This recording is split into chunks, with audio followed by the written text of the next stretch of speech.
दौसा के बांदीकुई से करीब 31 साल पहले राम मंदिर को लेकर 15 से अधिक कार सेवक अयोध्या पहुंचे थे। उस कठिनाई के दौर में जब ना तो मोबाइल हुआ करते थे, ना किसी तरह की अन्य सुविधा थी, तब 15 कार सेवक किस तरह बांदीकुई से अयोध्या तक पहुंचे, ये पूरी कहानी मौजूद है। 4 कार सेवकों ने अपनी जुबानी बताई है।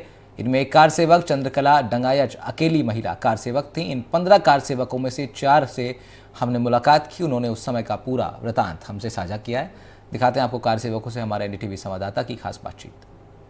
देश के अंदर 22 जनवरी को अयोध्या के अंदर नया अध्याय शुरू होने जा रहा है और 500 साल का जो सपना है वो कहीं ना कहीं साकार होता जा रहा है। उस समय 92 के दशक के अंदर जो कार सेवक सन 90 के अंदर और सन 92 के अंदर जो कार सेवक दौसा जिले से वहां गए थे, 15 लोगों की टोली गई थी।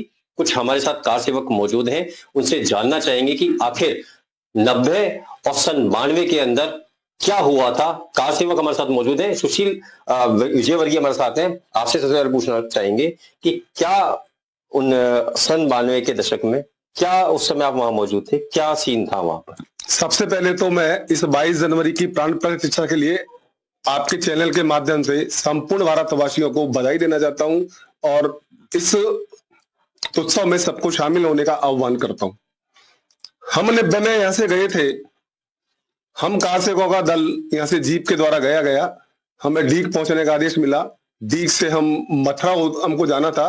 रास्ते में हमें जब जानकारी मिली कि वहां भीषण नरसंहार मच रहा है वहां के प्रशासन द्वारा, हम लोग खेतों में होते हुए भरतपुर पहुंचे थे। और वहां से हम लोग जब हमें आदेश मिला कि आपको दिल्ली जाना है, हम दिल्ली बसों में एक प्राइवेट पैसेंजर की तरह वहां से गए और वहां हमको गिरफ्तार करके बड़ौत जेल में हमको बंद किया गया। 3 दिन हम वहां बंद रहे थे। वहां पर जो विवादित जो ढांचा था उससे कितनी दूरी पर रहे थे और क्या क्या वहां देखा था जो आपकी आंखों ने देखा था कि दर्शकों को भी बताएं एनडीटीवी। जब हम गए थे तो 1990 में तो हम वहां नहीं पहुंच पाए थे। हम बड़ौत से ही जब सूचना मिली कि ढांचा से कार सेवा समाप्त कर दी गई है, आप लोग वापस अपने स्थान को जाइए, हम वहां से वापस आ गए थे बड़ौत से।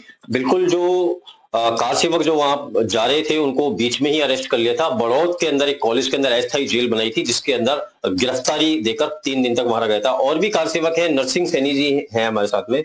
सबसे पहले पूछना चाहूंगा कि वहां क्या हुआ था, कितना दूरी पर आप वहां मौजूद थे जब विवादित ढांचे को बाबरी मस्जिद का ये जो प्रकरण चल रहा था?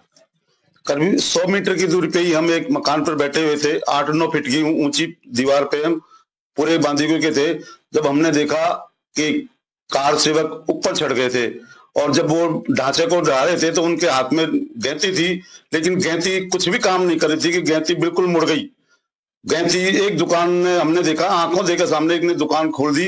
उसके साथ में जितने सब जो औजार थे उसने अपनी दुकान खोल दी कि भाई सब जितने हैं उसको ले जाओ, लेकिन वो गैंती काम नहीं आई। जो बैरिकेड आसपास जो ढांचे के आसपास जो लगा रखे थे उन लोगों ने उनको निकाला और उनसे उन ढांचे को तोड़ना चालू किया। तो नीचे से बल्ली दे दे के जब वो ढांचा बिल्कुल डाउन हालात में होगा तो पहले गुंबद करीब 10 बजे डाउन गिर गई थी, दूसरी करीब 1:30-2 बजे गिर गई थी और तीसरी गुंबद 5 बजे के आसपास गिरी। तीनों गुंबद हमारे सामने, हम वहां दिन रात उनके सामने काम किया।